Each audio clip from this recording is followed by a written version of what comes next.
So, so one of the ones I just set up was a website that I did. So as a part of setup, I set all this up, and it was easy because I had access to everything. Another is a client I'm working on Google My Business for. And this was one that they had Google Analytics, but no one can find access to it. The website is not very old, so therefore setting up a new one, we're losing data, but we're not losing a lot of data.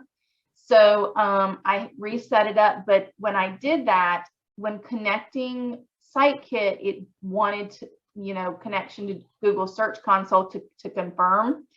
And doing all this setup, so basically I had to go in and do the whole setup with Google Analytics, Google Tag Manager, Google Search Console, and SiteKit. And I guess I'm thinking, like, this is one that I didn't really realize it, and I kind of got into it thinking that they just had it and I would access it. But I'm thinking I need to do more checking beforehand and like add an additional charge if I have to do all this additional work.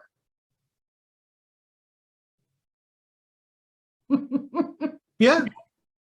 Or maybe it's so when I struggle with analytics and charge because clients sometimes will say, oh, I don't even want that. Right. But for me, it's malpractice not to. Well, that's exactly. I build it into my fees. Mm-hmm. That way they don't get to opt out. Yeah. And the way I justify it is because it really is in my interest. Yeah. Well, yeah. And then I can come back to them and say, when they say, well, I need a new website, and you say, well, you need a bigger, better website, and you're like, well, no one comes to my site anyway. You can say, well, that's not true. Yeah, they do.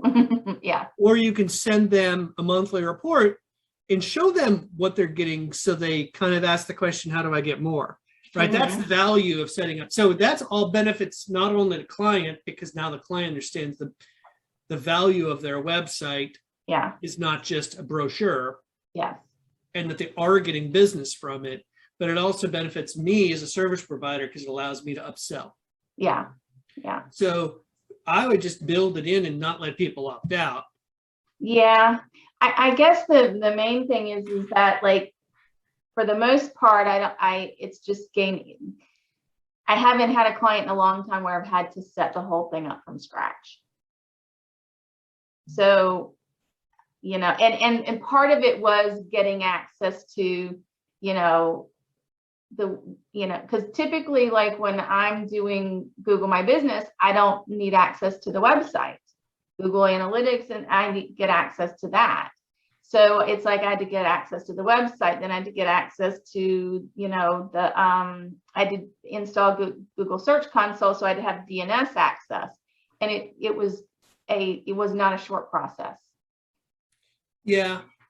I think this kind of just goes to generally service, setting prices. Yeah. In that sense, sometimes there's going to be outliers that take a lot more time, but for the most part, most clients are going to be really quick. So sometimes it's the quick clients paying for the clients to take a long time. That's true. Yeah. And just making sure you are not so lean in your charges. Yeah. That when there is someone who does demand a lot more time, you might be not be as profitable, but you're still profitable. Yeah. Right. That's the challenge. And frankly, sometimes those clients know they're a pain. And so you can kind of say, this is taking a little longer than I thought. Yeah. Well, in this one, I kind of that I've been working with is I don't blame the client for it. It should have been done. Well, and you could also maybe in this case you can justify the extra time because it's almost business development for you. Mm-hmm. Because the more value they see they're getting out of their website, the more valuable you are. Yeah. So it maybe is worth not being charged not being paid for the time, because by giving them this data, you are showing them how valuable you are, and you're trying to convince them to build a bigger website next time, or to double down or increase the engagement because they're getting a lot. We just want more. How do we get more, Tricia? Exactly. Now it's business development, and you'd spend an extra hour to get a client to spend more with you. Yeah. So Okay. maybe there's Can I another add way of something? thinking about it. Sorry to interrupt. Can I add Yeah. something about? Yeah. I see it as if it's a sort of investment. So it's like you're investing in your effort for something that's gonna come in the future, which is you staying with them and getting much more. Rather than they would just get annoyed and leave you and you get nothing. Yeah.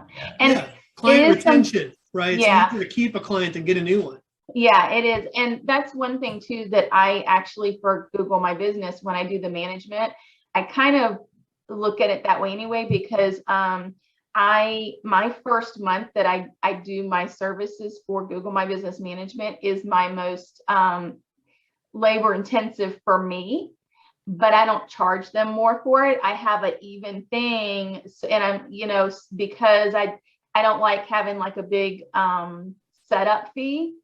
And so I like to just kind of to have it the same every month. So and that's kind of, part kind of with that as far as how they do that. So Right.